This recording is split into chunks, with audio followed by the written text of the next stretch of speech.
அனைவருக்கும் வணக்கம். நான் உங்கள் 5ஆம் தலைமுறை ஜோதிடர் ராம்குமார் ராஜேந்திரன்.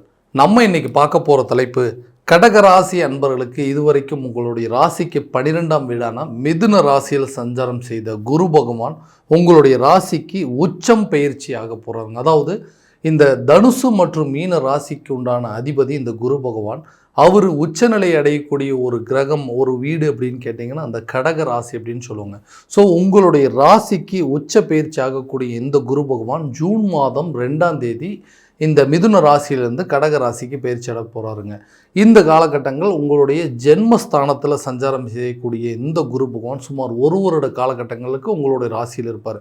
ஸோ 1ஆம் இடம், அதாவது உங்களுடைய ஜென்மஸ்தானத்தில் இருக்கக்கூடிய குரு 5, 7 மற்றும் 9ஆம் பார்வை அப்படிங்கிறது இருக்குது. அப்போ உங்களுடைய ராசியிலேருந்து இந்த 3 வீடான விருச்சக ராசி, மகர ராசி, மீன ராசி ஆகிய 3 ராசிகளை பார்க்க போகிறாங்க. 5, 7 மற்றும் 9ஆம் பார்வை அப்படிங்கிறது இருக்குது. ஸோ இந்த குரு பகவான், அதாவது ஒருவருக்கு கல்வி, செல்வம், பொன்பொருள் சேர்க்கை, ஆடை ஆபரணங்கள், வண்டி வாகனம், பட்டம், பதவி, திருமணம், அரசியல் சார்ந்த யோகங்களை தரக்கூடியவர் இந்த குரு பகவான். அப்போ இந்த குரு பகவானுடைய பயிற்சி ஜூன் மாதம் 2ஆம் தேதிக்கு பிறகு இந்த கடக ராசி அன்பர்களுக்கு தங்களுடைய வாழ்க்கையில் எந்த விதமான அற்புதங்கள் மற்றும் மேன்மைகளை தரப்போகுது அப்படிங்கிறத இந்த காணொலியில் தெளிவாகவும் துல்லியமாகவும் பார்க்கலாங்க. நம்ம சேனலை ஃபஸ்ட் டைம் பார்க்குறவங்களாம் அந்த சப்ஸ்கிரைப் பண்ணிக்கோங்க. பெல் பட்டனை கிளிக் பண்ணி ஆல் அப்படிங்கிற ஆப்ஷன் கொடுத்துக்கோங்க. கடகராசி அன்பர்கள் சந்திர பகவானை அதிபதியாக கொண்டவர்கள், மிகவும் சுறுசுறுப்பானவர்கள். எந்த ஒரு விஷயத்தை செஞ்சாலும் அதில் ஒரு காரணம் அப்படிங்கிறது ரொம்ப ஜாஸ்தியாகவே இருக்குங்க. தேவையில்லாத விஷயத்தில் எதுலேயுமே தலையிட மாட்டாங்க. அப்படி ஒரு விஷயத்தில் தலையிடுறாங்க அப்படின்னா கண்டிப்பாக அந்த விஷயத்தை 100% பர்ஃபெக்டாக செஞ்சு முடிப்பாங்க.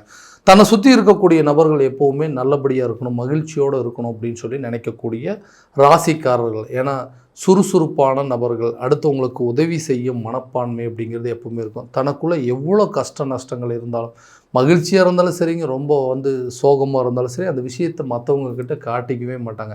தனக்குள்ளேயே வச்சுட்டு இருப்பாங்க. எப்படிப்பா எப்போ பார்த்தாலும் உன்னால் இப்படி இருக்க முடியுது, எல்லா விஷயத்தையுமே உன்னால் ஸ்போர்ட்டிவாக எடுத்துக்க முடியுது அப்படின்னு சொல்லி மற்றவங்க நம்மளை பார்த்து பொறாமப்படக்கூடிய அளவுக்கு சில சூழ்நிலைகள் அப்படிங்கிறது இருந்தது.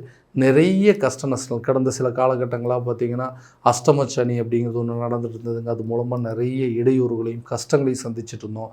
அதே நேரத்தில் இது வரைக்கும் விரைய மோட்சஸ்தானம், அதாவது மறைவு ஸ்தானத்தில் குரு உட்காந்துட்டு இருந்தார். எந்த ஒரு விதத்துலையும் பெரிய பலனை கொடுக்கல அப்படின்னு நினச்சிட்டு இருந்தக்கூடிய நபர்களுக்கு இந்த முடியும் தருவாயில் இந்த ஜூன் மாதம் 2ஆம் தேதி அப்படிங்கிறது குரு பயிற்சி தன்னுடைய சொந்த ராசியில் நடக்க போதுங்க. இந்த காலகட்டங்களில் நிறைய மாற்றங்கள் அப்படிங்கிறது கொடுக்கும்போது எந்தெந்த விஷயத்தில் மாற்றங்கள் அப்படிங்கிறது கொடுக்கும் அப்படின்னு பார்த்திங்கன்னா, தொழில் ரீதியாக ஒரு தொழிலை தொடங்குவதற்கு உண்டான ஒரு யோக காலகட்டங்கள் அப்படின்னு சொல்லலாம். புதுசாக ஒரு பிஸ்னஸ் நீங்கள் 100% ஸ்டார்ட் பண்ணலாங்க. அந்த தொழிலில் நிறைய மாற்றங்களை செய்யக்கூடிய, அந்த தொழிலை நிறைய ப்ரொமோஷன் பண்ணுறதுக்கோ அல்லது உங்களுடைய பிஸ்னஸை அடுத்த லெவலுக்கு கொண்டு போகிறதுக்கோ, ஒரு இடத்துலேருந்து இன்னொரு இடத்துக்கு மாற்றம் செய்கிறதுக்கோ அல்லது புதுசாக ஒரு பிரான்ச் ஓப்பன் பண்ணுறதுக்கு இதுக்கு உண்டான எல்லா யோக காலகட்டங்களும் இந்த ஒரு வருட காலகட்டங்களும் உங்களுக்கு நடக்க போதுங்க. குரு உச்சம் அடையக்கூடிய ஒரு காலகட்டங்கள். அப்போது தொழிலில் நிறைய மாற்றம் இருக்கும், தொழிலில் நிறைய இம்ப்ரூவ்மெண்ட் அப்படிங்கிறது இருக்கும். புது பிஸ்னஸ் ஸ்டார்ட் பண்ணுறதோ அல்லது இது வரைக்கும் லாஸில் இருந்த பிஸ்னஸை டோட்டலாக ரெக்கவர் பண்ணி அந்த லாஸை ரெக்கவர் பண்ணிவிட்டு பிஸ்னஸை ப்ராஃபிட்டை கொண்டு வரதுக்கான யோக காலகட்டங்கள். யாரெல்லாம் உங்களை பார்த்து கற்றுக்கிட்டாங்களோ அவங்களே உங்களை பார்த்து வியப்படையக்கூடிய ஒரு காலகட்டங்கள். ஏன்னா நீங்கள் சொல்லி ஆரம்பிச்சிருப்பாங்க, அவங்களோட பிஸ்னஸ் இன்றைக்கி உங்களை விட பெரிய லெவலில் இருந்திருக்கும், உங்களுடைய நிலை இன்னும் அதே இடத்துல இருக்குது அப்படிங்கிற அளவுக்கு யோசிச்சுட்டு இருந்திருப்பீங்க. இப்போது 1000 தான் இருந்தாலும் அவர் சொல்லி கொடுத்த பிஸ்னஸ் தான் நான் பண்ணேன், எனக்கே இவ்வளோ ப்ராஃபிட்னா அவருக்கு எப்படி இருக்கும் அப்படின்னு அவரே நினைக்கிற அளவுக்கு உங்களுடைய காலகட்டங்கள் அப்படிங்கிறது மாறப்போகுது. ஸோ பிஸ்னஸில் பெரிய கிங் மேக்கராக மாறக்கூடிய ஒரு காலகட்டம் அப்படின்னே சொல்லுவாங்க. வேலையில் இருக்கக்கூடிய நபர்களுக்கு கஷ்டப்பட்டு உழைக்கிறேங்க, எல்லா வேலையும் இழுத்து போட்டு செய்கிறாங்கன்னா எனக்குன்னு எந்த ஒரு விதத்துலையும் பலன் அப்படிங்கிறது இல்லாமல் இருக்குது. கூட வேலை பார்க்குறவங்க கூட என்னை பார்த்தா எதிரியாக தான் பார்க்குறாங்க. எப்படா ஏதாவது சின்ன தப்பில் மாட்டுவோம், நம்மளை ஹைலைட் பண்ணலாம் அப்படிங்கிற அளவுக்கு நிலைகள் வந்துருச்சு. இந்த இடத்துல வேலை செய்கிறதுக்கே எனக்கு பிடிக்கலைங்க. ஏன்னா நான் படித்த படிப்புக்கு இன்றைக்கி நான் செய்கிற வேலைக்கும் சம்மந்தமே இல்லாமல் இருக்குது. ஆனால் இருந்தாலும் இதில் எப்படியாவது இந்த வேலையில் சாதிக்கணும் அப்படிங்கிற ஒரு விஷயத்தில் தான் இவ்வளோ கஷ்ட நஷ்டங்களையும் தாங்கி வேலை செஞ்சுட்ருக்காங்க. இந்த வேலையில் எனக்கு எந்த ஒரு ப்ரொமோஷன் அப்படிங்கிறது இல்லைங்க, ஒரு இன்க்ரிமெண்ட் அப்படிங்கிறது இல்லை. நான் கேட்டாலும் எனக்கு ஒரு ட்ரான்ஸ்ஃபர் அப்படிங்கிறது கொடுக்க மாட்டேங்கிறாங்க. வேலையை மட்டும்தான் வாங்கிட்டு இருக்கிறாங்களே தவிர அந்த உழைப்புக்கு தகுந்த ஊதியத்தையுமே திறமைக்கு தகுந்த ஒரு பதவி உயர்வோ சம்பள உயர்வோ அப்படிங்கிறது எதுவுமே இல்லை. இந்த வேலையை விட்டுட்டு வேற ஒரு வேலைக்கு போகலாம் அப்படின்னு நினச்சா கூட இருக்கிற வேலையை தொலைச்சிட்டோம்னா அப்புறம் நம்ம அடுத்த வேலையும் கிடைக்காம போயிடுச்சுன்னா என்ன பண்ணுறது? ஃபினான்ஷியல் கமிட்மெண்ட்ஸ் நிறைய இருக்குங்க. பணம் சம்மந்தப்பட்ட பிரச்சனைகள் ஜாஸ்தியாக இருக்கிறதுனால வழியே நம்ம அந்த வேலையை செய்கிற மாதிரி இருந்ததுங்க. அந்த நிலை முழுமையாக மாறும். இந்த குரு பயிற்சி காலகட்டங்களில் புதிய வேலை வாய்ப்பு உங்களை தேடி வரப்போகுதுங்க. இது வரைக்கும் எந்தெந்த இடத்துல இன்டர்வியூஸ் அட்டன் பண்ணிங்களோ, எங்கேயெல்லாம் வேலைக்காக ஏறி இறங்குங்களோ அந்த வேலை வாய்ப்புகள்லாம் உங்களை தேடி வருங்க. எந்த வேலையை சூஸ் பண்ணுறது அப்படிங்கிற அளவுக்கு சில கன்ஃபியூஷன்ஸ் கண்டிப்பாக வரப்போகுது. அப்போது புதிய வேலை வாய்ப்பு உங்களை தேடி வரும். இந்த வேலையில் இருக்கிறவங்களுக்கு ஆட்டோமேட்டிக்காக ப்ரமோஷன் அப்படிங்கிறது உங்களுக்கு கொடுப்பாங்க.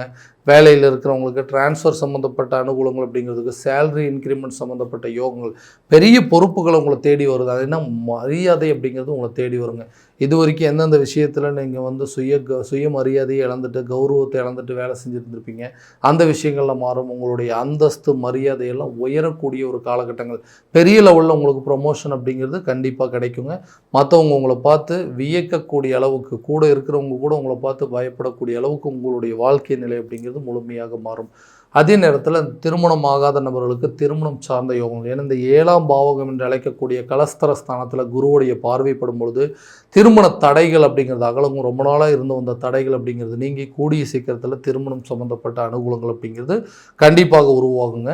அப்போது அது குடும்பத்தில் ஒரு குறையாக இருந்திருக்கும். கரெக்டாக நம்ம பையனுக்கோ பொண்ணுக்கோ திருமணம் பண்ணி வைக்க முடியலையே அப்படிங்கிற எண்ணங்கள் இருந்திருக்கும். அந்த எண்ணங்கள் மாறும். பிரிந்த நபர்கள் ஒன்று சேருவாங்க. பிரிந்த காதலர்கள் மத்தியில் இருக்கக்கூடிய பிரச்சனைகள் நீங்கி காதல் சம்மந்தப்பட்ட விவகாரங்கள், திருமணம் சம்மந்தப்பட்ட ஒப்புதல்களை பெறக்கூடிய ஒரு தருணமாக இருப்பது. அப்போ லவ் பண்ணிட்டு இருக்கிறவங்க கூட மேரேஜ் லெவலுக்கு கொண்டு போவாங்க. செகண்ட் மேரேஜ் அப்படிங்கிறது என்னென்னா, ஆல்ரெடி ஒரு லைஃப்பில் நிறைய பிரச்சனைகளை சந்தித்து வந்துட்டு இருந்தேன். இந்த விஷயங்கள் மறுபடியும் ஒரு ரிலேஷன்ஷிப்புக்குள்ளே என்ட்ரி ஆகி அங்கே ஏதாவது பிரச்சனை வந்ததுன்னா மறுபடியும் அதுலேருந்து மீண்டு வெளியே வரவே முடியாது. அப்போது செகண்ட் மேரேஜுக்கு ஓகே இந்த டைம் கரெக்டாக இருக்கும் அப்படின்னு கேட்டிங்கன்னா, நிச்சயமாக உங்களுக்கு ஒரு நல்ல மன வாழ்க்கை அமைவதற்கான யோகங்கள், அப்புறம் செகண்ட் மேரேஜ் அப்படிங்கிற விஷயங்கள் கூட நல்லபடியாக நடக்கும்.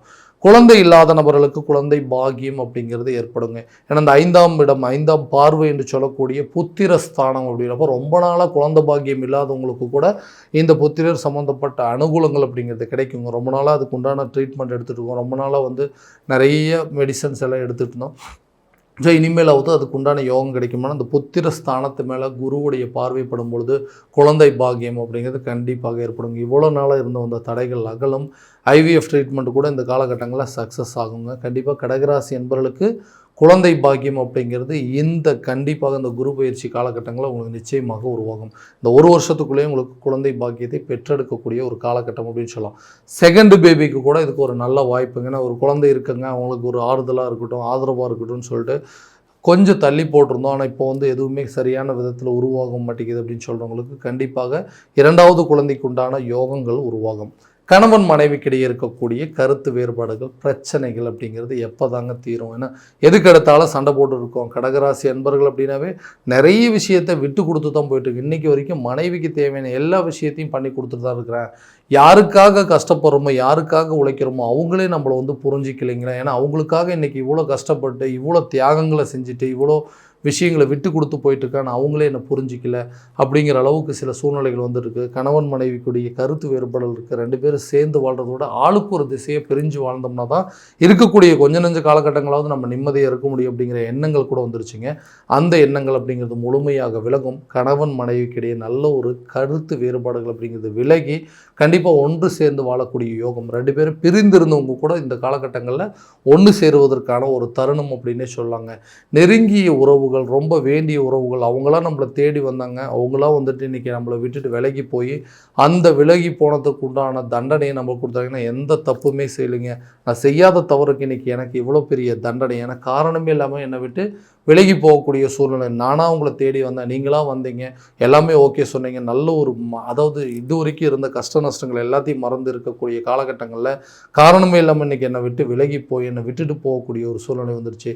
அந்த விலகிய உறவுகள் நம்மளை தேடி வருமானு கேட்டிங்கன்னா கண்டிப்பாக உங்களை வேண்டான்னு சொல்லி விட்டு போனவங்க உங்களை தேடி வரக்கூடிய ஒரு தருணமாக இருக்க போது. கண்டிப்பாக 2வது திருமணம் சம்மந்தப்பட்ட யோகங்கள், இந்த லைஃப்பில் ரிலேஷன்ஷிப் மறுபடியும் கண்டினியூ பண்ணுறதுக்கான யோகங்கள் கூட இந்த தருணத்தில் நடக்குங்க. வம்பு வழக்கு சார்ந்த விஷயங்கள், ஏன்னா ஒரு வீடு கட்டணும்னு சொன்னால் அதுலேயும் வந்து லீகல் இஷ்யூங்க, ஒரு இடம் வாங்கினா அதுலேயும் வந்து சட்ட சிக்கல்கள், பூர்வீக சொத்துக்கள் என் கைக்கு வந்து சேரணும் அப்படின்னு நினச்சி இந்த மாதிரி பல ரீதியில் எனக்கு வர வேண்டிய சொத்துக்கள் தகப்பன் வழி சொந்தங்கள் மூலமாக அப்பாவுடைய சொத்து பத்துக்கள் அம்மாவுடைய சொத்து பத்துக்கள் எங்கள் கைக்கு வந்து சேரணும் அப்படிங்கிற சூழ்நிலையில் கூட நிறைய வம்பு வழக்கு சம்மந்தப்பட்ட விஷயங்கள், தேவையில்லாத வந்து சட்ட சிக்கல்கள்லாம் இருக்குதுங்க. அந்த தீர்ப்புகள் கூட உங்களுக்கு இந்த காலகட்டங்களில் சாதகமாக வருங்க. அதே நேரத்தில் ரொம்ப நாளாக வந்து இருக்கக்கூடிய இந்த வம்பு வழக்கு, கோர்ட்டு கேஸ் பிரச்சனை, ஜாமீன் சம்மந்தப்பட்ட பிரச்சனைகள்லாம் நீங்கி உங்களுக்கு வர வேண்டிய சொத்துக்கள் உங்கள் கைக்கு வந்து சேரும். பூர்வீக சொத்துக்களை அனுபவிக்கக்கூடிய ஒரு யோக காலகட்டங்கள், அந்த இடத்துல சொந்தமாக வீடு கட்டுறதுக்கோ அல்லது ஒரு புதுசாக ஒரு இடம் வாங்குறதுக்கோ, வண்டி வாகனம் சார்ந்த யோகங்கள், பூர்வீக சொத்துக்கள், நிலம் சம்மந்தப்பட்ட யோகங்களை அனுபவிக்கக்கூடிய ஒரு தருணமாக இருக்க போதுங்க. எல்லா பிரச்சனையும் உங்களுக்கு சாதகமாக தீரக்கூடிய தருணம். அப்போது கோர்ட்டு கேஸ் விஷயங்கள் கூட உங்களுக்கு ஃபேவராகவே நடக்குங்க. அடுத்ததாக கல்வி ரீதியாக நல்ல ஒரு முயற்சிகள், இந்த நம்ம வந்து நல்ல ரிசல்ட் கிடைக்குமா, நம்ம குழந்தைங்களை நல்லபடியாக படிக்க வைக்க முடியுமா, அல்லது நம்ம எதிர்பார்த்த ரிசல்ட் வருமா அப்படின்னு சொல்லி யோசிக்கிறவங்களுக்கு இந்த காலகட்டங்களில் கண்டிப்பாக நீங்கள் எதிர்பார்த்த மதிப்பெண்கள் அப்படிங்கிறது கிடைக்கும். கவர்மெண்ட் ஜாப்புக்காக படிச்சுட்டு இருக்கிறவங்களுக்கு கூட இந்த காலகட்டங்களில் எக்ஸாம் ரிசல்ட் உங்களுக்கு ஃபேவராக வருவாங்க. கண்டிப்பாக நீங்கள் எக்ஸாமில் பாஸ் பண்ணிடுவீங்க. உங்களுக்கு கவர்மெண்ட் ஜாப் கிடைப்பதற்கான யோக காலகட்டங்கள் கூட இருக்குதுங்க. ஆரோக்கிய ரீதியாக இருந்த பாதிப்புகள் உங்களை விட்டு முழுமையாக விலகும். பார்ட்னர்ஷிப் மூலமாக இருந்த அந்த பிரச்சனைகள் அப்படிங்கிறது முழுமையாக விலக போதுங்க. அரசியல் ரீதியாக நிறைய மாற்றங்கள், பட்டம் பதவிகள் உங்களை தேடி வரக்கூடிய தருணங்கள். இது வரைக்கும் எந்த ஒரு விஷயத்திலுமே வந்து இன்ட்ரெஸ்ட் இருந்திருக்காதுங்க. ஆனால் இப்போ வரக்கூடிய காலகட்டங்கள், இந்த குரு பயிற்சி வரக்கூடிய தருணத்திலேயே உங்களுக்கு அரசியல் ரீதியாக சில பட்டம் பதவிகள் கிடைக்கக்கூடிய அளவுக்கு யோகங்கள் அப்படிங்கிறது இருக்குங்க. பதவிகள் பொறுப்புகளை உங்களை தேடி வரும். நீங்கள் வேலை செய்கிற இடத்துலையா இருந்தாலும் சரி, நீங்கள் தொழில் பண்ணுற இடத்துலையா இருந்தாலும் சரி, நீங்கள் இருக்கக்கூடிய இடத்துல இருந்தாலும் சரி, உங்களுக்குன்னு சில ரெஸ்பான்சிபிலிட்டிஸ் தேடி வருங்க. இந்த காலகட்டங்களில் உங்களுடைய மதிப்பு, மரியாதை, அந்தஸ்து, கௌரவம் எல்லாம் உயரக்கூடிய ஒரு தருணமாக இருக்க போது. ரொம்ப நாளாக இருந்த அந்த கடன் பாக்கிகள் அப்படிங்கிறது முழுமையாகவே முடிச்சிருவீங்க. பழைய கடன் எல்லாத்தையும் அடைச்சிருவீங்க. இனிமேல் கடன் இல்லாத ஒரு வாழ்க்கையை வாழ்வதற்கான எல்லா முயற்சியும் உங்களுக்கு ஒரு நல்ல வெற்றி அப்படிங்கிறது கிடைக்குங்க. யாரெல்லாம் எதிரிகளாக இருந்தாங்க, யாரெல்லாம் வந்து நம்மளை விட்டு விலகி போனாங்க, யாரெல்லாம் நம்மளை பார்த்து பொறாமப்பட்டாங்களோ அந்த நிலைகள்லாம் மாறி உங்களுக்குன்னு ஒரு அந்தஸ்தை உருவாக்கிக்குவீங்க. கௌரவம், பட்டம், பதவி, சுயமரியாதை எல்லாமே உயரக்கூடிய ஒரு தருணமாக இருக்க போகுது. ஸோ இந்த குரு பயிற்சி காலகட்டங்களில் கடகராசி என்பவர்களுக்கு தங்களுடைய வாழ்க்கையில் நல்ல ஒரு மேன்மைகளை தரக்கூடிய ஒரு தருணமாக இருக்க போதுங்க. ஸோ நம்ம பார்த்ததெல்லாம் கோச்சார ரீதியான பலன்கள் தான். இந்த பலன்கள் அனைத்து உங்களுக்கு நடக்குமானா உங்களுடைய சுய ஜாதகத்தை முழுமையாக ஒப்பிட்டு பார்த்து அதில் உள்ள திசாபுத்திகளை கரெக்டான விதத்தில் தெரிஞ்சுக்கிட்டு அதன்படி ட்ரை பண்ணிங்க அப்படின்னா கண்டிப்பாக எல்லா விதமான வெற்றிகள் அப்படிங்கிறது உங்களை தேடி வருங்க. உங்களுடைய ஜாதகத்தை எங்கிட்ட பார்க்கணும் விருப்பப்பட்டீங்கன்னா கீழே தெரியிற நம்பருக்கு கான்டாக்ட் பண்ணி அப்பாயின்மெண்ட் ஃபிக்ஸ் பண்ணிக்கோங்க. அப்படி இல்லையா உங்களோட ஜாதகத்தை வாட்ஸ்அப் மூலமாக அனுப்பிச்சிச்சிங்க அப்படின்னா தெளிவான முறையில் கணிச்சு துல்லியமான பலன்கள் அப்படிங்கிறது உங்களுக்கு தெரியப்படுத்தப்படுங்க. மீண்டும் அடுத்த காணொலியில் உங்களை சந்திக்கும் வரை உங்களிடமிருந்து விடைபெறுவது உங்கள் ராம்குமார் ராஜேந்திரன். நன்றி.